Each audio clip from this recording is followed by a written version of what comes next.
आज हम लोग कृतिका का पहला पाठ शिव पूजन सहाय की रचना माता कांचल पढ़ा जाएगा। इस पाठ में शिव पूजन सहाय में माता का अपने बच्चों के प्रति वात्सल्य और प्रेम प्रकट किया गया है कि माता और पिता दोनों लोग अपने बच्चों से अत्यंत प्रेम करते हैं, लेकिन माँ का जो वात्सल्य है वह पिता से अत्यधिक होता है। इसलिए विपत्ति काल में संतान अपनी माँ के पास नहीं जाता है। इस पाठ में यह दर्शाया गया है कि माँ की ममता इस संसार की सभी वस्तुओं से बड़ी होती है, सबसे प्यारी होती है। विपत्ति समय, संकट के समय में बालक हमेशा अपने माँ के सानिध्य में ही रहता है, माँ के आंचल में ही जाकर के छुपता है। इस कहानी में एक ऐसे ही बच्चे का वर्णन किया गया है। इस पाठ के लेखक शिव पूजन सहाय जी कहते हैं कि जहाँ लड़कों का संग वहाँ बाजे मृदंग। जब बच्चे एक साथ मिल जाते हैं तो वहाँ पर कोलाहल होता है। बच्चे आपस में अनेक प्रकार के खेल खेलते हैं, खेल में अनेक प्रकार की लोकोक्तियों का वर्णन करते हैं, लोकोक्तियाँ कहते हैं। इसलिए जैसे ही बच्चे एक साथ होते हैं तो इतना कोलाहल करते हैं जैसे मृदंग बज रहा हो।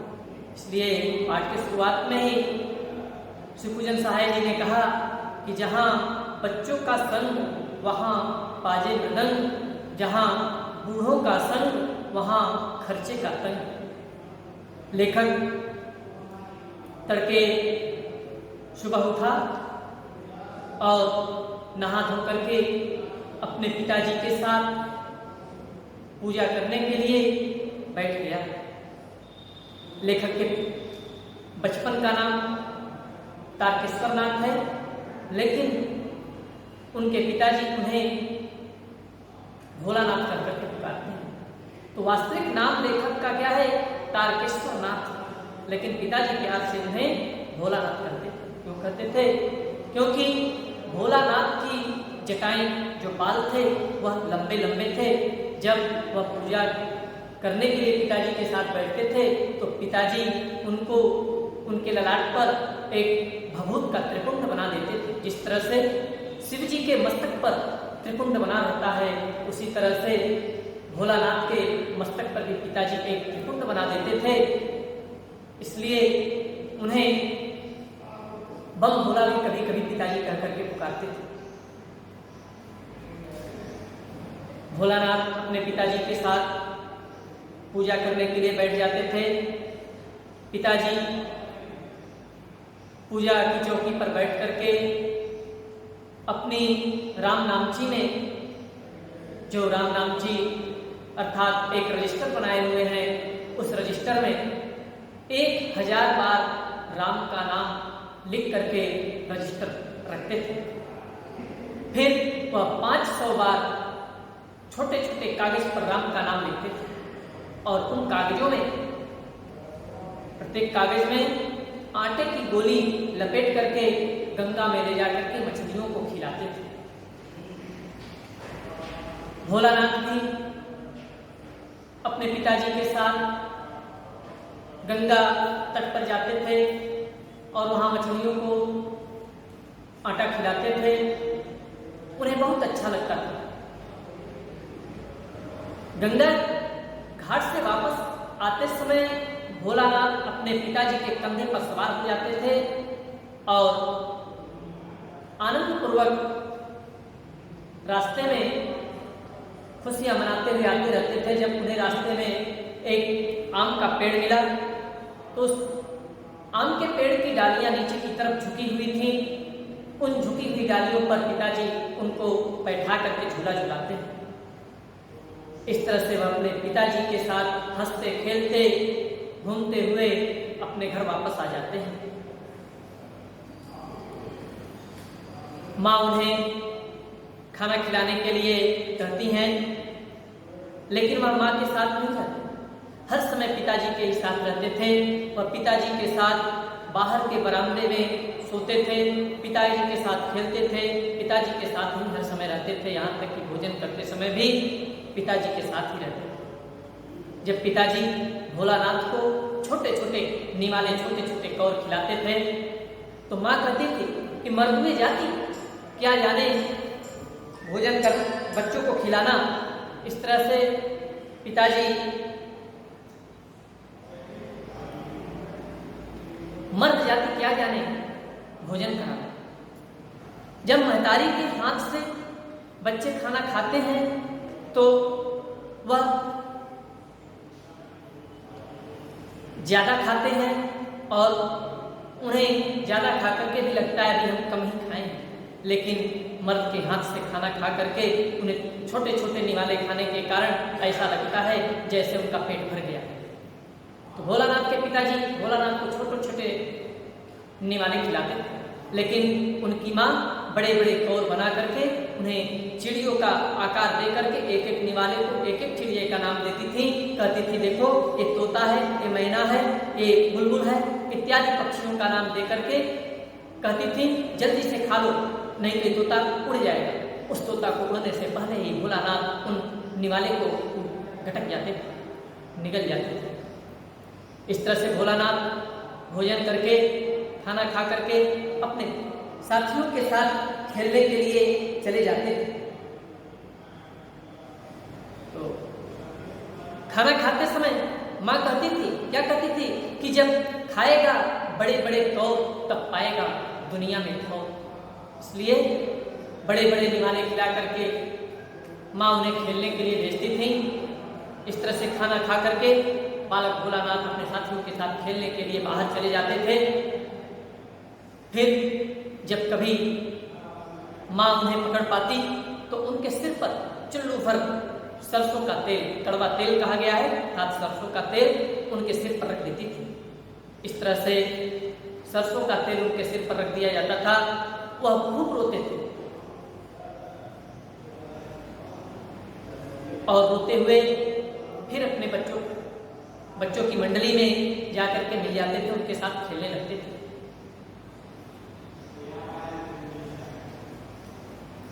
उनका खेल तैयार होता था किस तरह से, जहां उनके पिताजी जिस चौकी पर बैठ करके पूजा करते थे उनके पूजा की चौकी ही खेल का जगह बनता था। उसी जगह पर बैठ करके भोलानाथ और उनके साथी खेल खेला करते थे। वहां पर दुकान लगाते थे, उस चौकी पर सबसे पहला खेल और दुकान लगाने का खेलते थे। उस दुकान में बनावटी वस्तुएं रखी जाती थी, जैसे फूटे हुए घड़े का बतासा बनाया जाता था, बालू का चीनी और गीली मिट्टी की जलेबियां बनाई जाती थी, पूरियां और पत्ते की पूरियां और कचौरियां बनाई जाती थी। इस तरह से भोलानाथ पूरी, कचौरी, जलेबी और चीनी इत्यादि का काम करते थे, खेल खेला करते थे। खेलते खेलते वह जब थक जाते थे तो फिर इस खेल को बदल करके दूसरे खेल को खेलना प्रारंभ कर देते थे।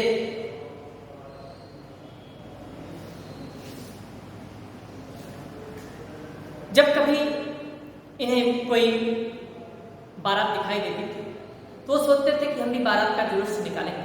उसी तख्ते पर दूसरा खेल बदल देते थे तुरंत ही। भोलानाथ और उनके साथी बारात का जुलूस निकालना प्रारंभ कर देते थे। चौकी ही बारात का प्रांगण बन जाता था। कपड़े का एक चंदुआ उस पर लगा दिया जाता था, लकड़ी के सहारे चंदुआ था सामियाना बना दिया जाता था, मुझसे बारात का खेल खेला जाता था। भोलानाथ बारात लेकर के जाते थे। एक कोने से बारात निकल करके दूसरे कोने पर जाकर के रुकती थी। इस तरह से जब बारात द्वार पर पहुंच जाती थी वहाँ से दुल्हन को लाने की प्रक्रिया होती थी। भोलानाथ ओहार लगा करके दुल्हन लाते थे, अर्थात ओहार माने पर्दा, पर्दे में ढक करके, जैसे जो लकड़ी दातुन होती थी उसका चंदुआ बनाया जाता था, उसका जो कपड़ा का सामियाना, दातुन का खंभा, और फिर उसमें किवाड़ लगाया जाता था। जो दिया सलाई होती थी, दिया सलाई का किवाड़ उस पर लगा दिया जाता था। किस पर? जो डोली होता था, उहारदार डोली बना दिया जाता था। इस तरह से उहारदार डोली में रख करके भोलानाथ दुल्हन को ले आते थे। तब कभी पिताजी वहां आ जाते थे हंसते हुए और कहते थे, भोलानाथ तुम्हारी दुल्हनिया कैसी है? ऐसा सोच करके पूछते थे और जाकर के उस पर्दे को खोल देते थे। जो उहार डाले रहते थे भोलानाथ उसे हटा देते थे। तब भोलानाथ इसे देख करके अपना खेल खिलौना हटा करके हंसते हुए भाग जाते थे। इस तरह से भोलानाथ को जब कभी रास्ते पर जाते हुए बारात दिखाई देती थी और बारात के आगे अगर डोली दिखाई देता था तो भोलानाथ चिल्ला चिल्ला करके उस डोली में बैठी हुई दुल्हन को देख करके कहता था कि रहरी में रहरी पुरान रहरी, डोला के कनिया हमार मेहरी। भोलानाथ और उसके साथी इस तरह के लोकोक्ति को, कहावत को हमेशा कहते रहते थे। तो जब एक बार की बात है, एक बूढ़ा वर डोली में बैठा हुआ था। जैसे ये लोग कहे रहरी में रहरी हमार रहरी, पुरान रहरी, डोला के कनिया हमार मेहरी, इस बात को सुन करके एक बूढ़ा वर गुस्सा गया और क्रोध में आकर के भोलानाथ उनके साथियों को बहुत दूर तक दौड़ाया था।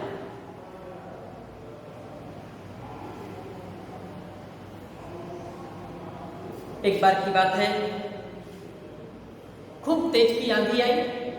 आंधी आते ही एक बच्चों का शौक है, बच्चे आंधी आते ही, आंधी का मौसम जानते ही हैं, जब एक वर्षा ऋतु आती है उस समय अधिकांशतः बारिश होती है और आंधी भी आती है।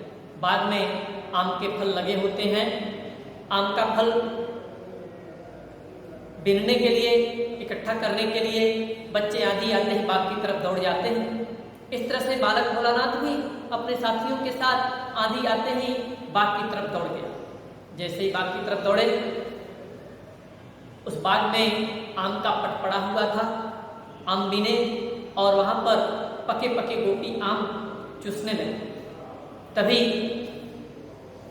वहां पर बरसात शुरू हुआ। आंधी के बाद बरसात हो गई। बरसात होने के कारण उस बाग में बहुत से बिच्छू निकल आए। बिच्छू के निकलते ही सभी साथी वहां से भाग निकले और रास्ते में उन्हें मूसन तिवारी मिल गए। मूसन तिवारी को देख करके भोलानाथ और उनके साथी चिल्लाने लगे कि बुढ़वा बेईमान मांगे करेले का चोखा। यह सुनकर के मूसन तिवारी भोलानाथ और उनके साथियों को बेतहाशा दौड़ाए। सभी भागते भागते स्कूल की तरफ चले गए। मूसन तिवारी को तो भोलानाथ का साथी बैजू चिढ़ाया। भोलानाथ ने नहीं चिढ़ाया था, बल्कि भोलानाथ का साथी बैजू था जो मूसन तिवारी को चिढ़ाया था कि बुढ़वा बेईमान मांगे करेला का चोखा। बैजू तो वहां से 9-11 हो गया, भाग गया था, लेकिन पकड़े गए भोलानाथ इत्यादि।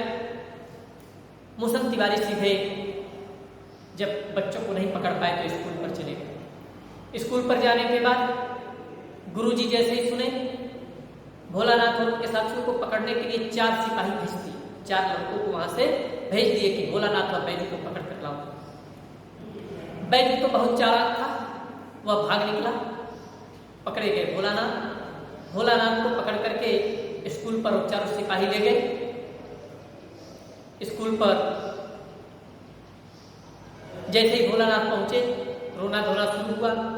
भोलानाथ के पिताजी को यह सूचना मिली कि भोलानाथ को स्कूल पर पकड़ लिया गया है, तो भोलानाथ के पिताजी भी स्कूल पर पहुंचे। पिताजी को देख करके भोलानाथ रोने लगे और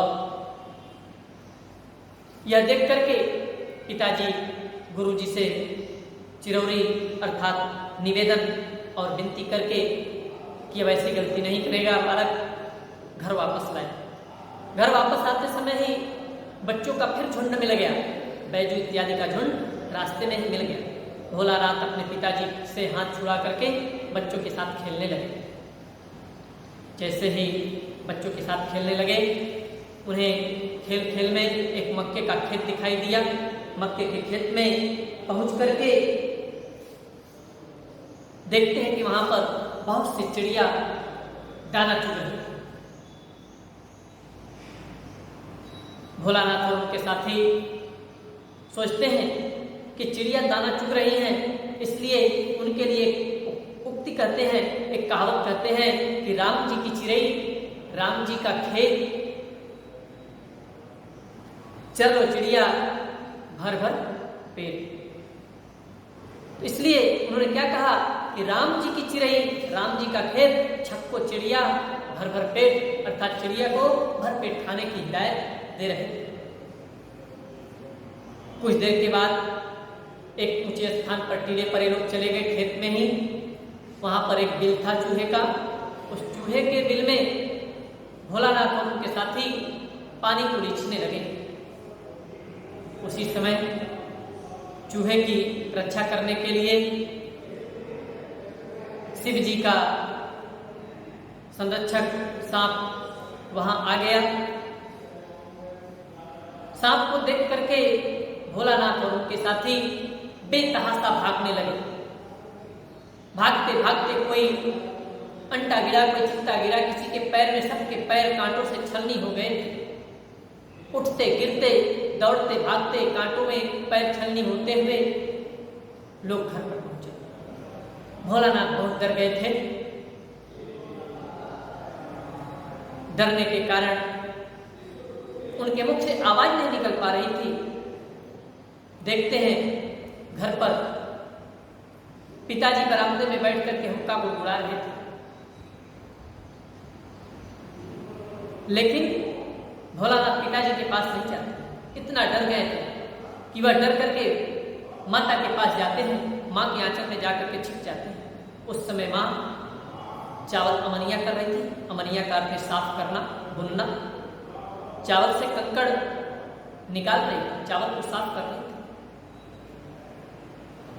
माँ देखते ही भोलानाथ को अपने गोद में ले लेती हैं, उनको चूमने लगती हैं, पूछती हैं बेटा क्या हुआ।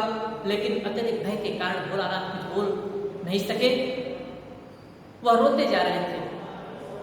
तभी पिताजी आ गए। भोलानाथ को अपनी गोद में लेना चाहते थे, लेकिन भोलानाथ पिताजी के पास नहीं गए। जो भोलानाथ हमेशा अपने पिताजी के साथ सोते थे, खेलते थे, खाते घूमते रहते थे, वही विपत्ति के समय में सांप से डरने के कारण कष्ट में अपने माँ के आंचल में जाकर के छिप गए और रोने लगे। उनके शरीर पर जो गिरने के कारण घाव लगे हुए थे, उन घाव को देख करके माँ भी रोने लगी और फिर हल्दी पीस करके उनके घाव पर रखा गया। तब जाकर के बालक चुप हुआ।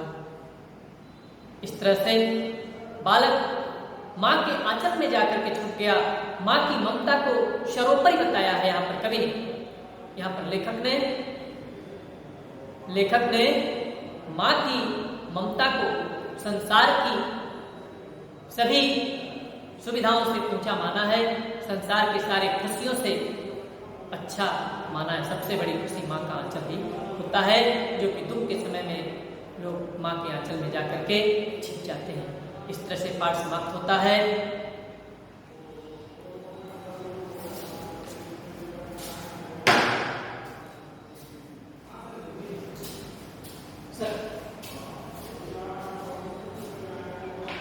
बारिश हो रही तो दुकान को नहीं खोलना, लेकिन आज खोलने का आदेश तो है।